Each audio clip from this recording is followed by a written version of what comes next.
a knight returned to his castle at nightfall, and he was a terrible mess. He was just a terrible, terrible mess. His armor was all dented, his helmet was tilted, he was covered with mud and blood, and he just looked fright.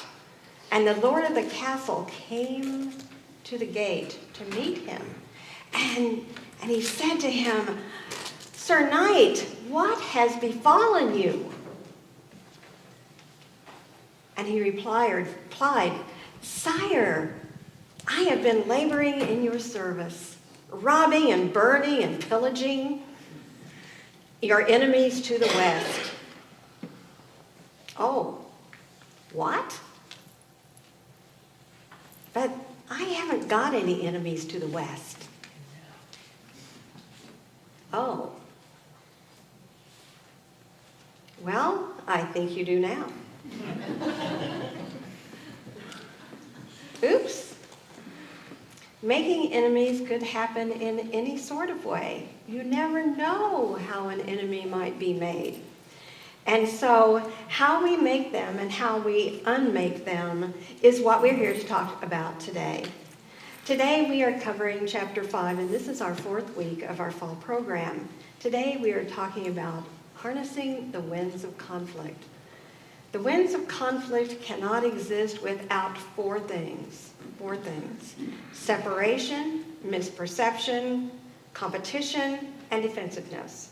These conditions cannot exist in relationships and not cause conflict. In the conflict equation is how you feel about yourself. You know, that's the pivotal component, is how do we feel about ourselves? Because if we feel whole in every way, we are not going to have any of these things that create conflict. You know, when we're tired, when we're hungry, when we're angry, lonely, or depressed, the factors that support conflict are accelerated and accentuated. And so we want to be careful that we take good care of ourselves in every way. We started out connected when we were born, but along the way in our childhood and as we were growing up and through our lifetime, we learned that sometimes we get hurt when we're connected. And separation was a way of avoiding the pain of vulnerability. And so separation is often the result of miscommunication. Now, I don't know about you, but I miscommunicate often. And I do it in ways that are very subtle, in that I don't totally, completely tell all of the facts. And then later on I think, well, I should have said this because that would have made it much clearer. And then I would have been more understood. And I don't know about you, but there are many situations where we're communicating with someone, but we're perhaps seeing it from a different perception that anyone else would see it from. And as a result of that, we may get into conflict. Breakdowns or missing pieces in the intention to connect is one of the problems. You know, there are missing pieces that we leave out, and there's a missing piece in us. Often we find that that is the case. Those missing pieces within ourselves create these problems. And so separation creates safety in a world of uncertainty, but it also prevents us from experiencing communication with spirit, within ourselves, and with others. And so we want to make sure that we are brave enough and feel enough self-esteem within ourselves to be able to communicate fully and completely and make ourselves just a little vulnerable. Jesus said, "Agree with your adversary quickly." And so this morning, let us remember that the eye of the storm of separation is communication. So I'd like to tell you the story about something that happened several centuries ago. The Pope had decreed that all Jews must either convert or leave Italy. And there was a huge outcry from the Jewish community. And so the Pope offered a deal. He said that he would have a debate with the Jewish leader of that community, and if the Jews won, they could stay, and if the Pope won, they would have to leave.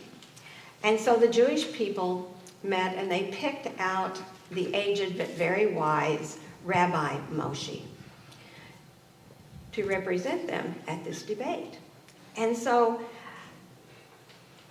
Moshe did not speak any Italian, and the Pope did not speak any Hebrew. So they decided that it would be a silent debate. And on the chosen day, the Pope and the rabbi sat next to each other for a full moment before the Pope waved his finger around his head. Rabbi Moshe pointed to the ground where he sat. The Pope then brought out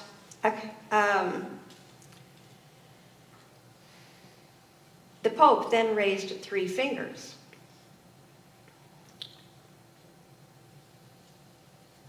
And Rabbi Moshe looked back and he raised 1 finger. I won't show you which one.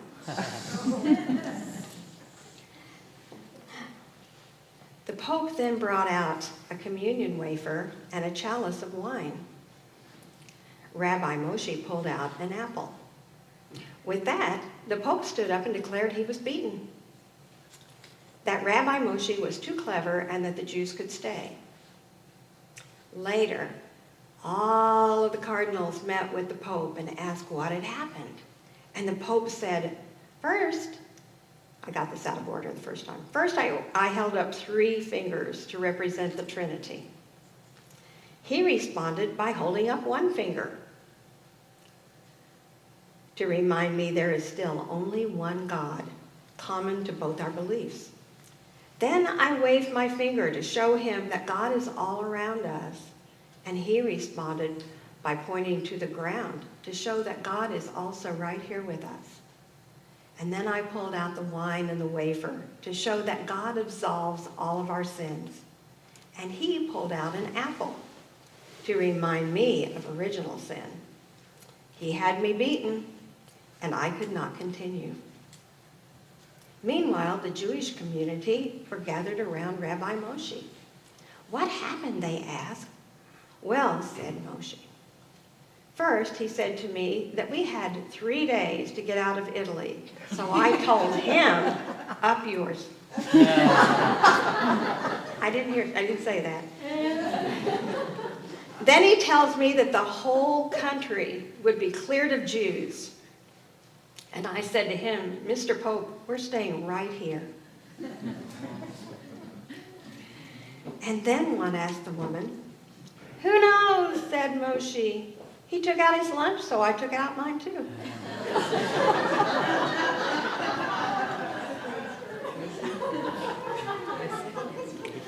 Misperception is our inability to accurately read a situation, and our 2 characters certainly did not read that situation at all, because we are influenced by how we see things, how we hear and what's being said, and how okay we feel about ourselves.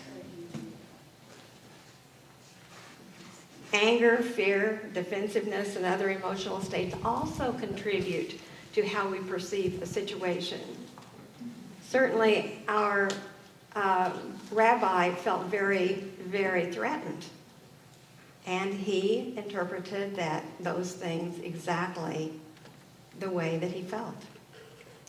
In Maria Nemeth's structure of knowing, our capacities to see, hear, and understand are limited by our structure of knowing. We know only those things that we know. Conflict moves to the edges of our structures of knowing. And so, since we don't know the entire picture and can't see the entire picture, we are not sure of how to respond in any particular situation. It forces us to step outside our viewing point to see what lies beyond the realm of possibilities. You see, there are so many possibilities. that we simply cannot see or choose not to see. There must be a distinction drawn between what the real problems are and what has become the problem because of misperception. The eye of the storm of misperception is principle. When we stay close to principle, then we begin to open up all of the possibilities that exist, and we are able to listen to the other side of the situation or see the other side of the situation where we might not have been able to see it before. The next thing that keeps us in conflict is competition, competing needs and values. These things are things that we all engage in at one time or another in our lives. And then the danger of competition in relationships is that someone must lose. And the loser becomes diminished and angry and resentful. But the winner loses as well, because the reward of being right is the reinforcement of one's inferiority. Eek. It always seems to feel so good when we feel right. And yet we're only having to feel right, perhaps because there's something about us that feels a little inferior. And so the eye of the storm of competition is purpose.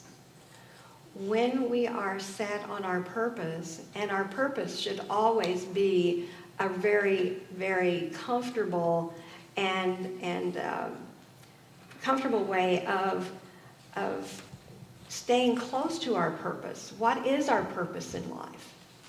Is our purpose to create havoc, or is our purpose to create peace and harmony within our lives and within the lives of others?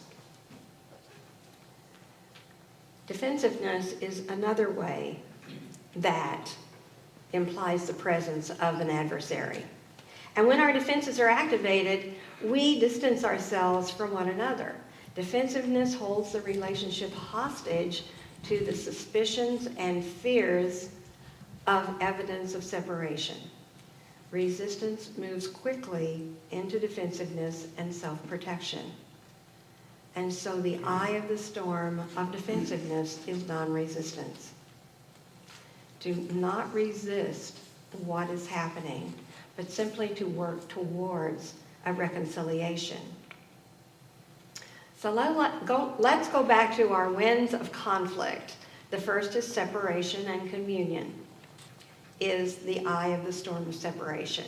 And the first attribute of communion is wholeness.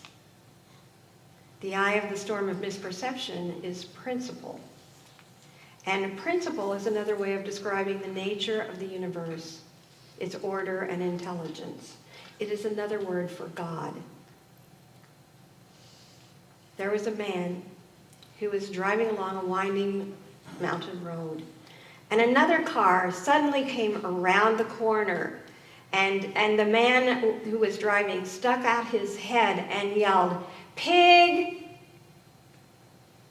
And the first man was taken aback and very, very angry at this extreme rudeness. He shouted back, "Jerk!" He rounded the bend and saw a pig in the middle of the road. You see, you can't always tell what's in another person's mind. And so we move into the eye of the storm of misperception as we work to fill the gaps of our awareness. We have to become super aware. And the key to fill these gaps with truth is to fill these gaps with truth principles. To really know that our highest good lies within, and that the Christ dwells within every person, no matter what they're yelling at us. And so the key to fill these gaps with truth principles is what I am seeing based on truth or on my missing pieces. Are there missing pieces here that I'm missing out on? Once we decide something is so, we close the door on the other possibilities. Principle helps us to move from our defensiveness. The key is to see the opportunity to shift out of our interpretation, which supports the defensive behavior into exploring the possibilities that underlie the experience itself. Again, we're at the edge of our resourcefulness. We are at the edge. When we are at the edge, stop. Stop and think.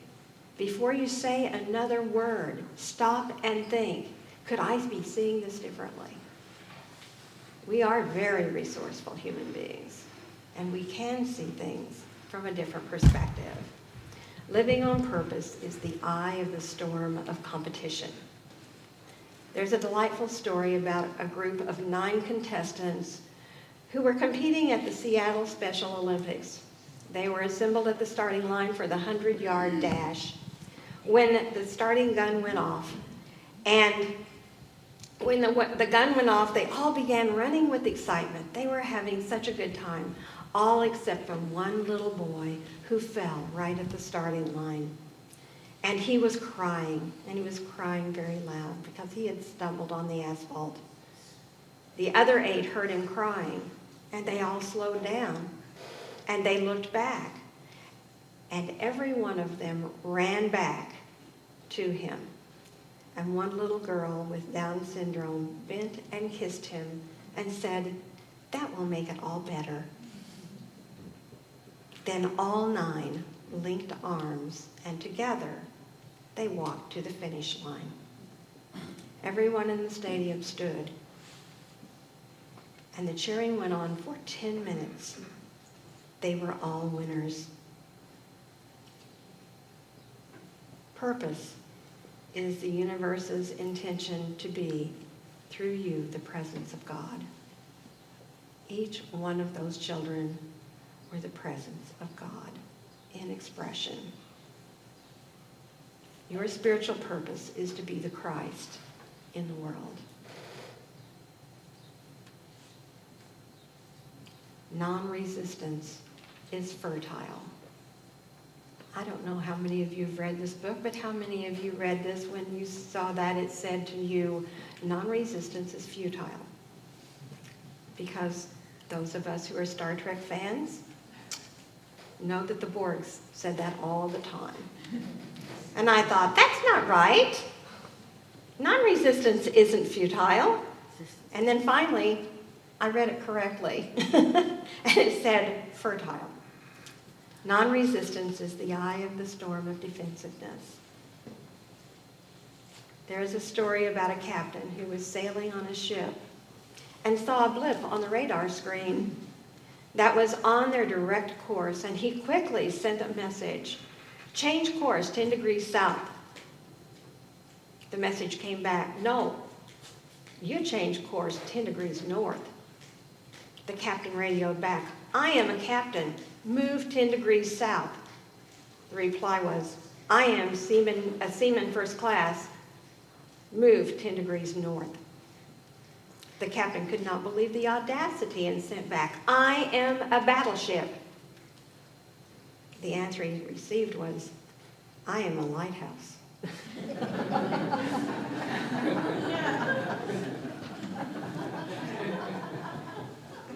Remember last week when we talked about Ohm's law? The greater the resistance, the weaker the power, the dimmer the light.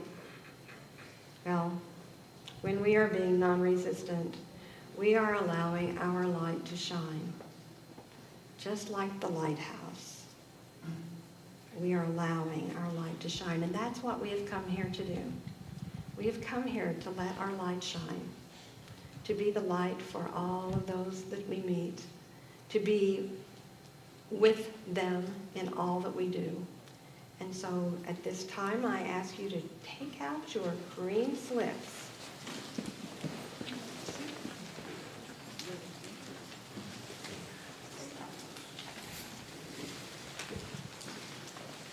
Sign your name, and let's affirm it together using your first name. I, Barbara, take a slow, deep breath and open my heart to infinite possibilities. After you've signed your name, pass them to the center aisle and the ushers will pick them up. Then take this little one home, peel off the backing when you get there, stick it to your bathroom mirror, and read that all of this week. And remember, if we're feeling separation, the answer is communication. If there seems to be misinterpretation,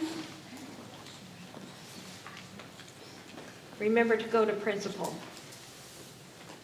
If there seems to be a competition going on, remember that we are living on purpose, and come back to your purpose, whatever that may be. And if we are feeling defensive, remember to be non-resistant so that you may work in order to bring harmony and love back into the situation. And so this week, I am excited to hear how these things work for you. And be sure to, if you don't have the book, you might want to get one so that you can really look at these things, because this is not an easy concept to get and to internalize. So get the book or get the whatever and internalize what it is we're talking about. So thank you very much. You all are just great. Thank you.